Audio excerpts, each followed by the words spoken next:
जीवित का मृत्यु प्रमाण पत्र बना जमीन हड़पी। जन्म प्रमाण पत्र के लिए लगा रहा ग्राम पंचायत और तहसील के चक्कर। नौगवा थाने में मुकदमा दर्ज। जी हाँ, नौगवा तहसील की ग्राम पंचायत रघुनाथगढ़ के गांव कालाघाट निवासी एक व्यक्ति ने अपने चचेरे भाई का मृत्यु प्रमाण पत्र बना उसकी करीब 4 बीघा जमीन अपने नाम करवा ली।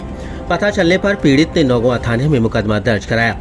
पीड़ित गफ्फार मोहम्मद उर्फ अब्दुल गफ्फार पुत्र जगमाल उर्फ जमालुद्दीन निवासी कालाघाटा ने बताया कि उसका परिवार गांव कालाघाटा में कृषि कार्य करके जीवन यापन कर रहा था। पिता की मृत्यु के बाद परिवार के हालात काफी ज्यादा खराब हो गए और भूखे मरने की नौबत आ गई, जिस पर माता मुझे और 3 बहनों को साथ लेकर खाने कमाने के लिए पंजाब चली गईं। कालाघाटा में जो करीब 4 बीघा जमीन थी वह अपने ताऊ के लड़के रज्जाक पुत्र ईदू खान को बटाई पर देकर उस समय तय हुआ था कि बाटे में जो भी हिस्सा आएगा उसे समय समय पर हमें देता रहेगा। कुछ समय तक तो उसने फसल लगाकर समय पर दी। उसके बाद उसने मन में खोट आ गया।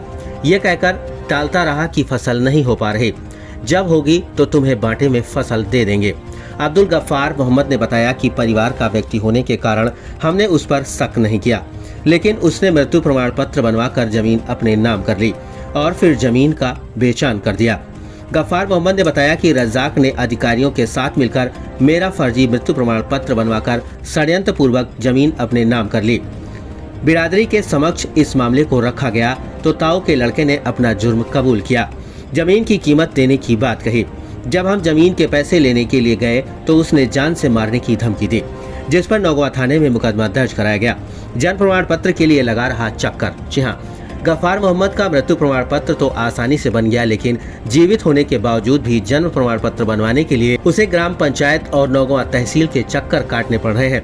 गफ्फार मोहम्मद ने बताया कि वे जन्म प्रमाण पत्र बनवाने के लिए ग्राम पंचायत रघुनाथगढ़ गया, लेकिन वहां भी ग्राम विकास अधिकारी ने मृत्यु प्रमाण पत्र होने का हवाला देकर जन्म प्रमाण पत्र बनाने से मना कर दिया। रहने वाला हूँ।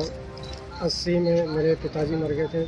मैं खाने कमाने, मेरी माँ 4 बहन भाइयों को लेकर पंजाब चली गई और खाने कमाने वहाँ चले गए। उसके बाद हम तकरीबन आए यहाँ, ज़मीन अपनी थी वो बाटे पे दे के चले गए थे और उसके बाद बीच बीच में हम आते रहे और अपना बाटा लेके जाते रहे। उसके बाद जब हम दोबारा फिर आए यहाँ 2023 में, तो मेरे भाई ने मतलब हमको ये कह दिया कि तुम्हारा यहाँ कुछ नहीं है भैया, ज़मीन भी हमारी है, तो हमको मार के और वहाँ से भगा दिए। उसके बाद हम अपने गांव में गए, वहाँ पंचायत की हमने, तो पंचायत में वो आया नहीं। तो उसके बाद हमने अपनी ज़मीन के कागज़ निकलवाए। कागज़ में मतलब ये था कि मेरे भाई ने मेरे को मृत्यु प्रमाण पत्र लगा के मेरी ज़मीन अपने नाम करवा के बेच दी थी। उसके बाद हमने मतलब नौगामा थाने में आए। उन्होंने बोल दिया कि भाई तुम अपना कोर्ट में केस लगा दो, तो मैंने उसके बाद कोर्ट में केस। कालाघाटा निवासी एक व्यक्ति का गलत तरीके से मृत्यु प्रमाण पत्र जारी कर उसके ताऊ के लड़के ने जमीन अपने नाम करा ली है। क्या मामला है सर ये?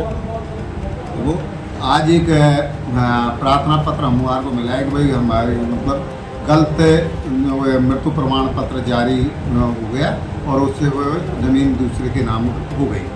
तो उस प्रार्थना पत्र मतलब जन्म मृत्यु पंजीयन रजिस्ट्रार अधिकारी जो ग्राम पंचायत का सेक्रेटरी होता है वो करता है।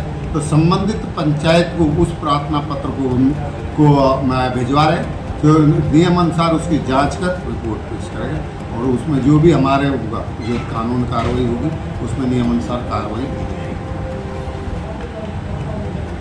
नियमानुसार व्यक्ति के मृत्यु के बाद विरासत में उसके पुत्र और पुत्रियों के नाम और उसकी घरवाली के नाम जमीन चढ़ती है, ऐसा इस मामले में देखने में नहीं आया। इसका क्या कारण रहा होगा? अब वो तो जांच में जो भी तथ्य सामने आएंगे उसके बाद में ही वो करेंगे। जांच का विषय जांच करवा। पहली बात तो यही है कि वो मृत्यु प्रमाण पत्र गलत जारी हुआ, सही हुआ, उसके बाद में जो भी विरासत खुली, सही खुली, गलत खुली, जैसा भी जो भी आएगा उसमें जो भी कानूनन मतलब कार्रवाई बनती है वो कार्रवाई की जाएगी। हमारे स्तर की हम करेंगे, अगर उच्च अधिकारियों की स्तर की है तो उच्च अधिकारियों को नहीं।